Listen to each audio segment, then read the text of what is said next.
What's up, kids? Hope y'all doing well. Happy Monday. Wow, Monday again. This year is rocking. I hope you're getting after it. If not, lean in. It's about time blocking, being strategic with your time, making really good choices. There's so much opportunity out there right now. So this is a question that came up last week, I think. Thanks for being patient. It was in the queue and I want to get to it. So how do you manage a coaching program or course or mastermind or one-on-one or whatever you do in your coaching space? There wasn't a lot of detail in that question. And do a done-for-you service at the same time. Now, super good question. This is complicated because it takes a couple of teams. What's up, Sheridan? Awesome to see you. It's a little complicated because a done-for-you service requires typically a lot of your time, right? You're the expert for most of us. That's how we actually got in this kind of business. We got in digital marketing, being an expert, even got into coaching. What's up, Dean? Awesome to see you, man. So we even got into coaching, all those kind of things because it gave us an opportunity to do what we were awesome at, right?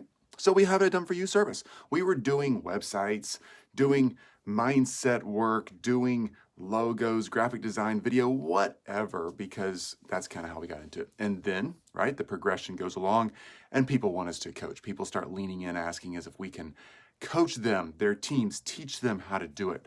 They want the strategy behind it. They want the how-tos, but they actually want to do it themselves or have somebody do it for them. Here's the thing. Coaching takes time. Done-for-you services take time, right? All that takes time. All of it can be insanely profitable. The thing is figuring out how to manage both. So here's where you start. Bottom line is pick one and focus there. If you got both things going on already, yay you. Maybe split it to like 80-20, where 80% of your time and focus is really mastering one of those two sides of the coin though, and the other 20% is kind of letting it go and doing it, but not like totally focusing all your effort on it. So let's say you're going to pick, we'll flip this over in a second. Let's say you're going to pick the done-for-you service first. So you'd want to spend 80% of your time, 80% of your effort, 80% of your strategy, and maybe 80% of your team's time really hammering down just one side, okay? Get good at one, bottom line, get your systems, people, all that structured before you jump into the other side of this business. So let's say it's your done-for-you service first, okay? In my world, I actually did that method too. I had a coaching, consulting type brand, the digital agency space, and I would get a lot of clients, and still do, with the prospecting of coaching and consulting and being that consultative agency owner who could help with that. All right, that started taking a lot of my time though. We would also do a lot of done-for-you services once people get you to consult and coach for them. Often they want you to do it. What's up, Paul? Awesome to see you. People often want you to do the work for them, okay? So you get stuck back into the done-for-you. No worries. Find a few good team members who can start taking the done-for-you services off of your plate. Honestly, the done-for-you services, doing the work for someone, is easier to delegate than the coaching, all right? It's a different skill set. It's easy to give someone a standard operating procedure, a set of tasks, and manage that process and let them do most of the work than it is to teach someone the coaching consulting thing. So shift your focus. Get really good at building the processes, do some Loom videos, whatever. Just record yourself going through the motions of what you're doing. You're done for you.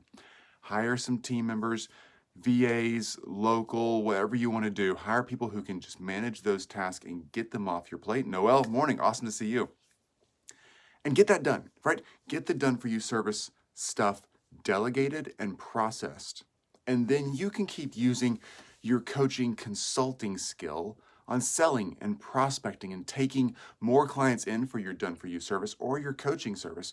But once you get the processes and the people figured out on the done-for-you side, the actual work you're doing to build clients' stuff, whatever it is you build, that begins to make its own cash flow happen. It gives you team members. So having extra cash and extra team really gives you a leg up when it comes to building another coaching program that's even bigger and better, because you can lean in a little bit, right, on your existing team. And now look at this. You built a team of amazing marketers. You can just totally crush that. What's up, Yvonne? Awesome to see you. You can totally crush that because you've now built this team of people who can execute on your own brand, not just your clients' brands. Have a little bit of cash flow, helps you get ahead on ads or building something out or hiring someone else to build landing pages or webinars or funnels of whatever sort you want to build. Good morning, Chris. Yeah, I agree. When I was working with local businesses, my VA did most of the social media posting. Yeah, That's a great example. Social media posting is something that a lot of us start doing because we know, oh my gosh, I can totally do that for this brand that I'm working for. And then we realize, wow, this is taking 2 hours a day of my time and somebody else could do this, right? And we all go through the struggle and the pain of thinking, right, that we're better at doing it than anybody else. And it's so hard to delegate because we're the ones who are the experts. But truly, other people can do it better than you and I can. I promise. Noel. Yeah, Yvonne, totally. Because I've hired a social media person, I've been freed up to build a second business, right? Way to go, Noel. Congrats, for real. So, bottom line is build, if you're going to do the done for you service agency first, build the standard operating procedures, record yourself going through the task. That's basically a standard operating procedure. It's a process. Record it, drop it in your Google Drive or wherever you store your stuff. Have your VA look in on that, learn how to do it, and give it a couple test rounds and start handing off as much of that as you can, all right? I literally don't do anything except, I guess, it's a little bit of closing and a little bit of monthly one-on-one coaching with my done-for-you service agency clients. I work with a bunch of surgeons and subspecialties. So all that to say, we do an enormous amount of marketing, PR, website builds, social media management, paid traffic, all that kind of stuff. We outsource a ton of work. We have an amazing team over there. Bottom line is though, I used to do all that and I don't have to anymore because team and processes. It was hard, all right? Don't get me wrong. I know it's hard, but it's hard and it's worth it. Get in there, start recording what you do and go through the repetition of finding the right team member. You might not find them at first. Keep working until you find the right person, okay? All right, once you get the time freed up, yeah, you guys are awesome, right? So Yvonne, way to go, and Noel, way to go. There is power in a team, you're absolutely right. Once you get that team and you get some time of yours, a little bit of team who you've taught to be experts the way you want them to be, and you've built your cash flow in place so you can afford your team, afford yourself, increased your profit margins a little bit or a lot, and gotten some cash flow going, then pivoting to a coaching business. If you want to build a mastermind, if you want a one-on-one coaching business, if you want to do online courses, whatever it is for you, you now have the resources to use to build that. All right, let's flip this thing upside down for a second. If you have questions, folks, fire away and ask them. Let's flip this thing upside down. Let's say you want to start the coaching thing first. That's kind of where you've gotten your feet wet first, and then you want to build on the done for you agency, because a lot of coaches, if they started that way, find that a lot of people who get their advice want them to do it for them. So it becomes a natural progression. If you already have the coaching thing, same principle applies, right? How are you prospecting? How are you selling? How are you reaching out? How are you building your market? You can outsource or delegate a lot of that prospecting piece. You can hand it off to other people if you're doing the coaching thing first, which is great because the prospecting, the communication, the calendar setting, emailing back and forth, messaging back and forth, constantly being on 4 different social media platforms, whatever you're doing, it's complicated, right? You can hand that off though. You can again record those processes and hand a lot of that off to somebody on your team or hire a VA to help you, free up multiple hours of your time. That way you can start figuring out the done for you side of things, right? Figuring out who you need to hire, how you want this process to go, how do you want to price things. You just need a little bit of space. So increase your coaching prices by a little bit or a lot, and then hire somebody to jump in there, video, record yourself doing processes on your computer, hire somebody to cover that, and then you can focus on building your new done for you agency while you're coaching and consulting. Bottom line, either way you go, the principle here is figure out what you're doing right now and get good at understanding the moving parts, the nuts and bolts. What's going on in your coaching or done for you service that you're doing, and how can you make that into a simple process by just recording yourself on screen, hire someone who's capable of learning, and give them an opportunity to do that task for you. Then once you get them trained, maybe it won't happen tomorrow, maybe it'll take you a month, but once you get them trained, all of a sudden you have an extra couple of hours a day to focus on building a bigger, better brand of what you're already doing, or pivoting to that done for you side or coaching side. Yvonne, Chris, I stopped any local marketing several years ago and been focusing on coaching. Cool. I'm consistently pulled back into thinking of resuming local marketing, just concerned about finding the right people to delegate to. Yeah. You know, Yvonne, delegation is a lot like dating. It just is, right? You're constantly trying to find that right person, and until you find that, what's up, Andrew? Until you find that right person, it's really hard to trust them to do the right thing and to take care of the life you've got going already, right? So similar to dating. And it's hard to find that right person because sometimes they seem good on the first date or on their resume and the first call, but then you're like 3-4 weeks into, you're like, what? Who is this person? This is not what I hired. And you have to recognize that quickly and move on. But bottom line, Yvonne, keep kind of hacking away at going through different people.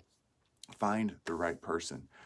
Yvonne, truly, you're out there. And look at all these people in our community. You're out there being awesome. So many of these people in our Facebook group right here are being awesome. There are so many awesome people out there, and they're not all entrepreneurs. A lot of them are amazing people just like you and me, and they want the opportunity to work with someone like you. So they're there. Just keep going around that circle until you find one. Rachel Gogos, what's up? Delegation is like dating. Yeah. It's so true though, Rachel. Rachel, good to see you. Rachel does amazing brand work. If anybody's trying to figure out their branding, lean on Rachel. So anyway, do the stuff it takes. Ayo, what's up? Good to see you. Still in South Africa? Do the stuff it takes to get the things done that you need to get done, and focus on training and teaching that, getting some SOPs in place, and getting it locked down so you can delegate that out. Good morning, Rachel.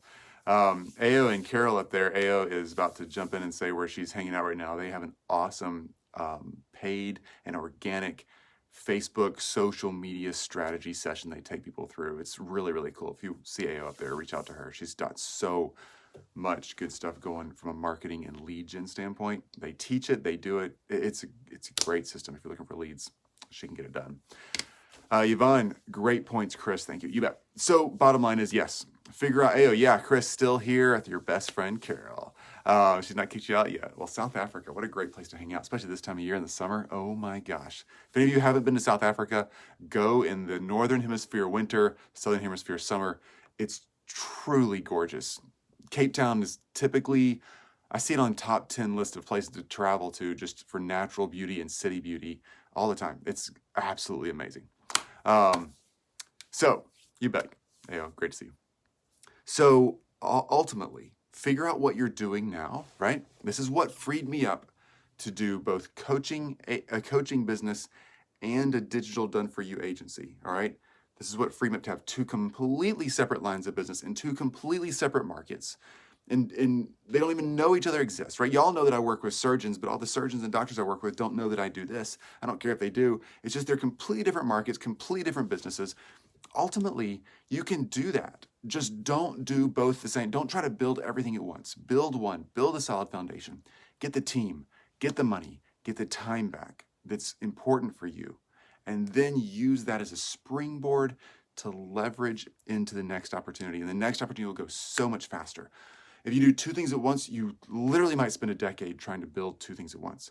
If you do one really well and get it done, take a year or two, take 6 months, whatever it takes you, take a little bit of time, get it done right, and then use that to springboard to the next one. The next one will take you far less time than the first one did. Ultimately, you can do the done for you thing. Whoever asked that question, appreciate the original question, the reason we're having this post.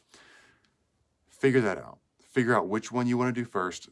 If you're already got both things going, no worries. Just spend the majority of your time and effort, like 80-20, on either the done for you or the coaching side. Pick one, get it done really well.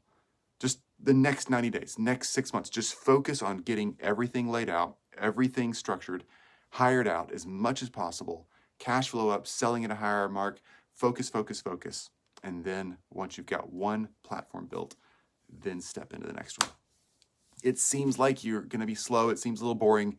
I know for most of us being entrepreneurs, we are a little bit or a lot ADHD like me, and you got to get all these things in your head and you want to do it all at once, but you just simply, the wisest thing to do is to focus. Okay, that is it for me today. Unless I see any more questions pop up, you'll have a fantastic day. Get out there and do the stuff it takes to make your primary brand this week super successful. All right, do what it takes and stay after it. Go ahead and write those things down on a list. If you know what they are, if it's like, man, I gotta hammer this prospecting thing, and I gotta get my time back, and I gotta start delegating, and oh my gosh, I gotta hire a key staff person, whatever. Awesome, write those things down. And until you get those things nailed down, don't pivot to the next business. Nail it down and get it done right now. Go ahead and write those things down, know what it's supposed to be, look at it every day, and until you get that done, even if it takes you 6 months, keep hustling, keep pushing at those right things to do, and then pivot to the next thing so you can build something absolutely phenomenal and sustainable and something you can be proud of 5 years, 10 years from now. Yvonne, have a great day. You do the same. Bye, guys. Y'all are all amazing. It's truly an honor to be here with you guys. It really is. I don't take the fact that I can do a free live in this community, even though Facebook just makes it so easy for all of us to hang out. I don't take it lightly that you guys watch these things and listen. You guys are amazing. Thanks for letting me be part of your world. Talk soon.